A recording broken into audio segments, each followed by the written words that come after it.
Hello, my friends. Today, I want to tell you a story that could change the way you live. It's not about luck. It's not about talent. It's about one simple but powerful skill: self-discipline. Many people dream about a better life. They want more money, a healthier body, or a new career. But dreams stay dreams if we don't take action every single day. In this story, we will follow one man's journey. His name is David. For many years, David was just like most of us, busy, tired, full of excuses. He wanted to change, but he always said, "I'll start tomorrow." And tomorrow never came. It was 6:30 in the morning. David's alarm clock was ringing loudly. Beep, beep, beep. He opened one eye, looked at the clock, and sighed. 5 more minutes, he whispered to himself. He pressed the snooze button. 5 minutes turned into 1 more hour. When David finally got out of bed, the sun was already high in the sky. He had missed his morning workout again. He was late for work again. This had been his life for years. Big dreams, but no action. David wanted to start his own business. He wanted to play guitar. He wanted to lose weight and feel confident. But he never finished anything he started. One evening, while scrolling through his phone, David saw a photo that stopped him. It was his old school friend, Mark. Mark looked completely different, strong, confident, smiling. The caption read, "Traveling to my 10th country this year. Living my dream." David stared at the photo. They were the same age. They went to the same school. So why was Mark living his dream and David wasn't? The answer was simple: discipline. That night, David stood in front of the mirror. He looked into his own eyes and said, "Enough. I'm done living like this. From tomorrow, I will change my life. 90 days. No excuses." And so his 90-day journey began. A journey that would test his willpower, break his bad habits, and turn him into a new person. David woke up the next morning before the alarm. It was 6:25 a.m. He was surprised. Usually he needed 3 alarms to get up. But today was different. Today was day 1 of his new life. He got out of bed, stretched, and felt a little nervous. What if I fail again, he thought. But then he remembered his promise. No excuses for 90 days. Instead of planning something big and impossible, David decided to start small. He remembered a lesson he once read. Small daily actions create big changes over time. So, for the first 7 days, he made 3 simple rules. 1. Wake up at 6:30 a.m. every day. No snooze button. 2. Do 10 minutes of exercise, push-ups, sit-ups, or stretching. 3. Write down one goal for the day and complete it before sleeping. That's it. No complicated schedules. No long to-do lists. Just 3 clear steps. On the first day, David did 15 push-ups. It wasn't much, but it made him sweat. He wrote down his goal: clean my desk. It took him only 20 minutes, but when it was done, he felt a small victory. The second day, he felt a little sore, but he woke up on time again. He exercised, drank a glass of water, and wrote down, "Read 10 pages of a book." At night, he felt proud. 2 days done, 88 to go. But it wasn't all easy. On day 4, David's bed felt too warm. He wanted to sleep for just 5 more minutes. But then he remembered why he started. He imagined himself after 90 days, strong, confident, disciplined. That picture in his mind gave him the power to get up. By the end of the first week, David realized something important. Discipline was not about doing huge things once. It was about doing small things every day, even when you don't feel like it. David wrote in his journal that night, "I survived the first 7 days. I'm starting to trust myself. The journey has truly begun." Next came week 2, when he decided to add a new challenge, controlling his time and cutting distractions. That's when things started to get interesting. After the first 7 days, David felt a small change inside him. He was starting to believe he could keep his promise. Now it was time for the second step in his journey, learning how to focus. David knew his biggest enemy, distractions. Every time he wanted to do something important, his phone would buzz. A message, a notification. He would check it for just 1 minute, and suddenly 30 minutes were gone. So, for week 2, he made 3 new rules. 1. No phone for the first hour after waking up. 2. No social media during work hours. 3. Spend at least 1 hour a day on something productive, reading, learning, or working on a personal project. The first morning without his phone felt strange. His fingers wanted to grab it. His mind said, "Just check the news." But he didn't. Instead, he made coffee, did his 10 minutes of exercise, and read a book. It felt peaceful. By the 3rd day, David noticed something surprising. When he didn't start the day with social media, his brain felt clearer. He had more ideas, more energy, and more time. But the evenings were harder. His friends sent him funny videos. He wanted to reply immediately, but he forced himself to wait until his 1 productive hour was done. Sometimes he failed. Sometimes he won. But each small victory made him stronger. By the end of week 2, David wrote in his journal, "I have learned that time is my most valuable resource. Every minute I waste is a piece of my life I will never get back." The next challenge would be even bigger, controlling his mind and the way he talked to himself. That would come in week 3. By the start of week 3, David understood something important. Self-discipline was not only about actions. It was also about thoughts, the little voice in his head that could push him forward or pull him down. David's inner voice was not always kind. When he made a mistake, it said, "See, you can't do it." When he was tired, it said, "Rest. You deserve it. Skip today." When things got hard, it whispered, "Quit. No one will know." This voice had controlled him for years. But now, David decided it was time to take control. He created 3 mental rules for week 3. 1.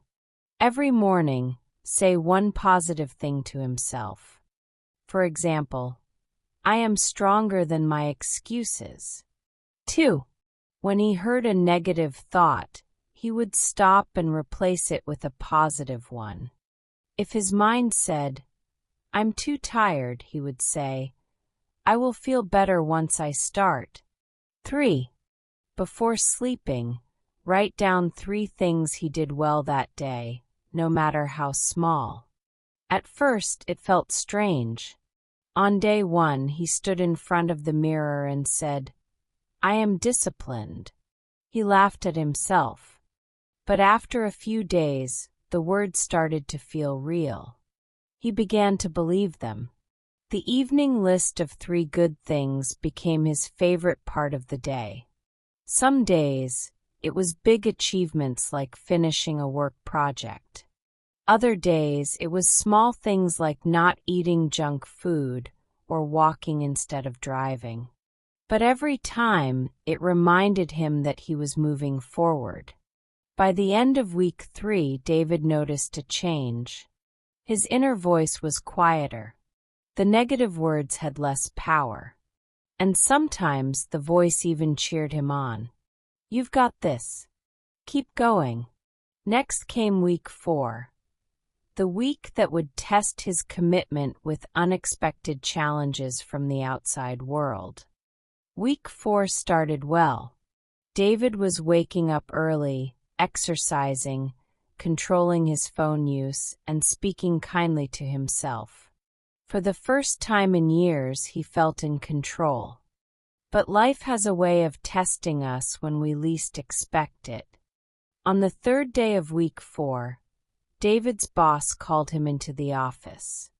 "We have a big project," the boss said. "It's urgent. We need it finished in 7 days." David felt the pressure immediately. He knew this would mean late nights, stress, and less time for his new habits. In the past, this kind of week would have destroyed his routine. He would have skipped workouts, eaten junk food, and told himself, "I'll start again next Monday." But this time was different.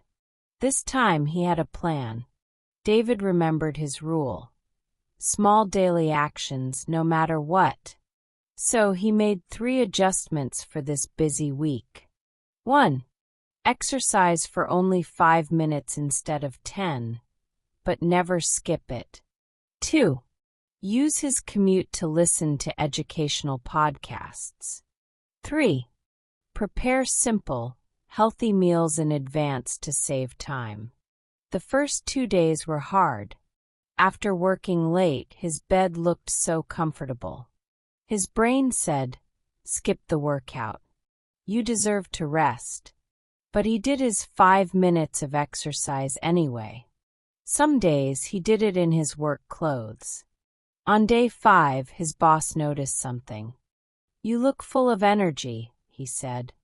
"Most people get tired after a week like this." David smiled. He knew the truth. Discipline was giving him more energy, not less. By the end of the week, David had delivered the project on time. He had also kept all of his habits. It was his first big test, and he had passed. In his journal, he wrote, "Discipline is not about being perfect. It's about showing up, even on the hard days." The next part of his journey would focus on something he had avoided for years, his health and fitness. By the start of week 5, David felt proud of his progress. But there was one area he knew could still improve: his health. He remembered something his friend once told him. A strong body makes a strong mind. David decided it was time to take this seriously. He set 3 new rules for the next 14 days. 1. Exercise for at least 15 minutes every morning. 2. Drink 2 liters of water a day. 3. Eat at least 3 healthy meals each day. No skipping and no fast food. At first, the exercise felt hard. His legs burned. His arms felt heavy. But after a week, something amazing happened. His energy increased. He could focus better at work. He even slept more deeply at night. The water habit was easier than he expected. He bought a big water bottle and kept it on his desk. Every time he finished it, he refilled it immediately. The food habit was the real challenge. On busy days, the smell of pizza from the office kitchen was tempting. But David prepared healthy snacks in advance: nuts, fruit, and boiled eggs. When hunger came, he was ready. One afternoon, a colleague said, "You look different. Have you been working out?" David smiled and said, "Yes, every day." Inside, he felt proud, not only of how he looked, but of the discipline he was building. By the end of week 6, his clothes felt looser, his skin looked better, and his confidence grew. David wrote in his journal, "My body feels lighter, and my mind feels stronger." Health is not just about the body, it's about everything in life.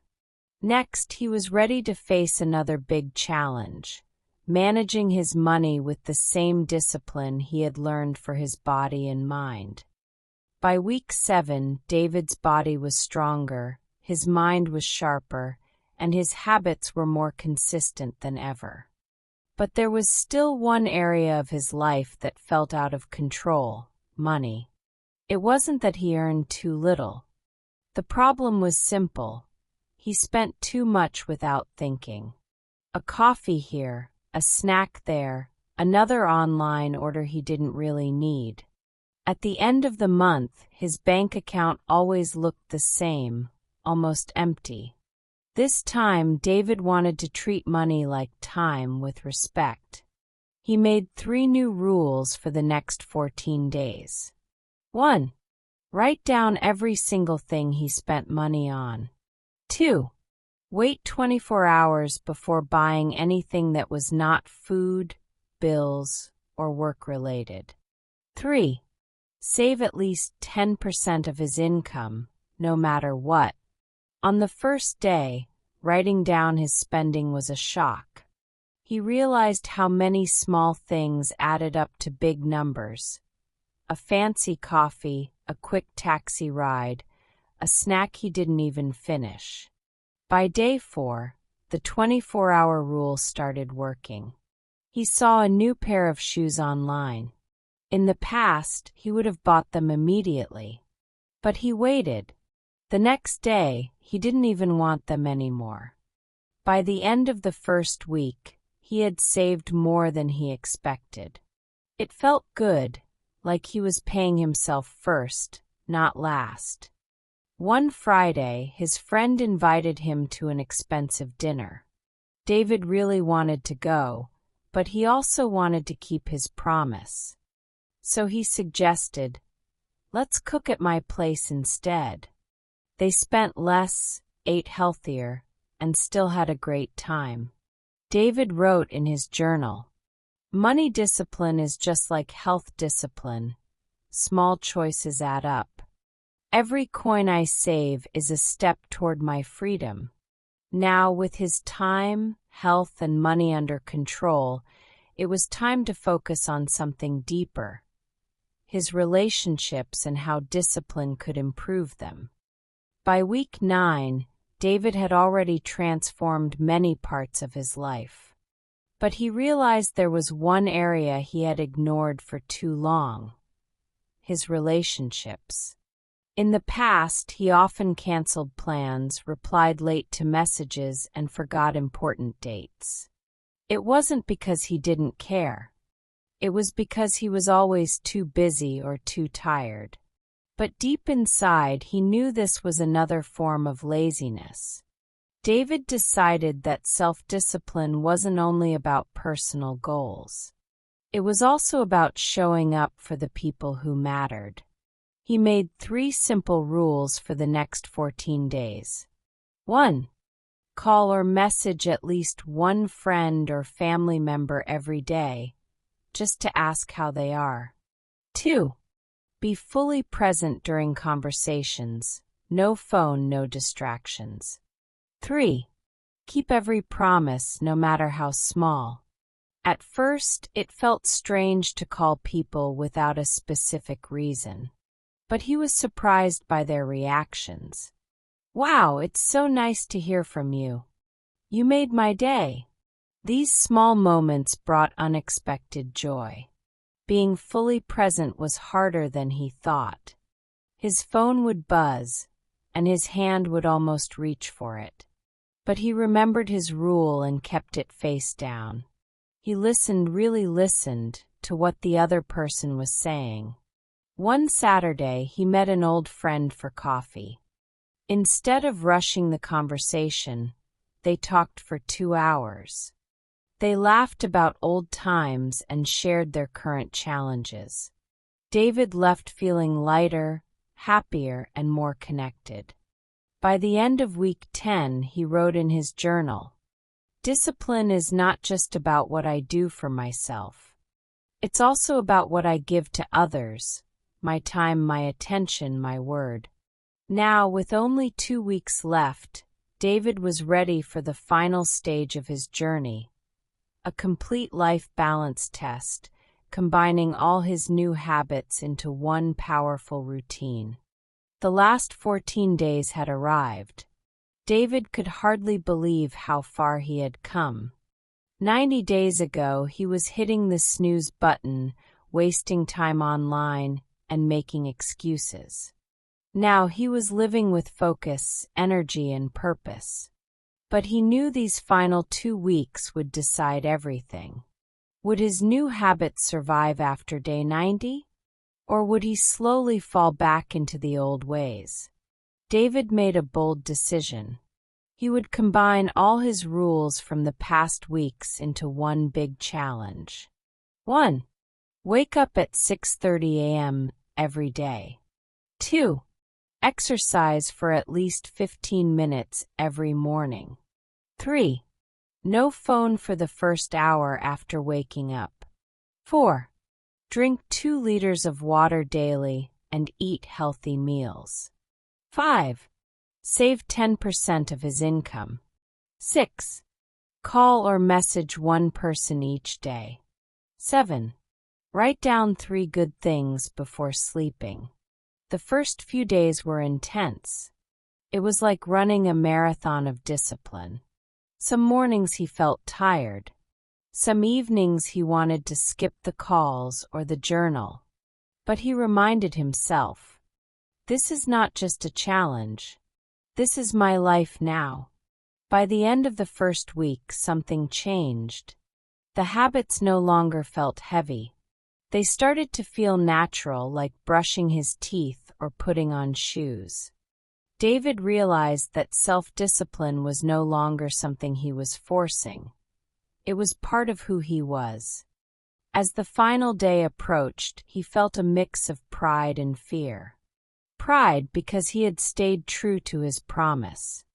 Fear because he didn't want to lose what he had built.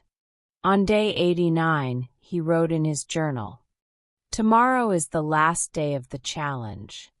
But in my heart I know this is only the beginning." The next morning would be day 90, the day David would discover what he had truly become. The sun was just rising on day 90. David opened his eyes before the alarm rang. He didn't need it anymore. Waking up early had become natural. He sat on the edge of his bed and smiled. 3 months ago, this moment felt impossible.